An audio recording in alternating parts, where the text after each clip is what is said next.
Hi friends, 7వ తరగతి text బుక్లోని ఉత్వ సంధి గురించి మనం తెలుసుకుందాం. నా ఛానల్ని లైక్, షేర్, సబ్స్క్రైబ్ చేసుకోండి. రాముడు ప్లస్ అతడు విడదీశామండి. ఇక్కడ రాముడు అతడు. ఊ ప్లస్ మొదటి పదంలోని చివరి అచ్చు ఊ ప్లస్ రెండో పదంలోని మొదటి అచ్చు ఆ ఈజ్ ఈక్వల్ ఆ. ఇక్కడ ఊ అనేది లోపిస్తుందండి. ఇది ఉత్వ సంధి అవుతుంది.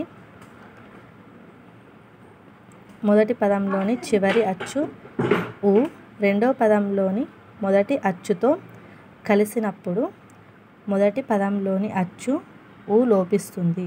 రెండో పదంలోని మొదటి అచ్చు అట్లాగే నిలిచి ఉంటుంది. అనగా ఉకారం మీద ఏదైనా అచ్చు వచ్చి చేరితే సంధి తప్పక జరుగుతుంది. దీనిని ఉత్వ సంధి అంటాం. ఉకారానికి ఉత్తు అంటారు. ఉత్తునకు అచ్చుపరమైతే సంధి తప్పక జరుగుతుంది. ఇక్కడ కొన్ని ఉదాహరణలు చూసుకుందాం.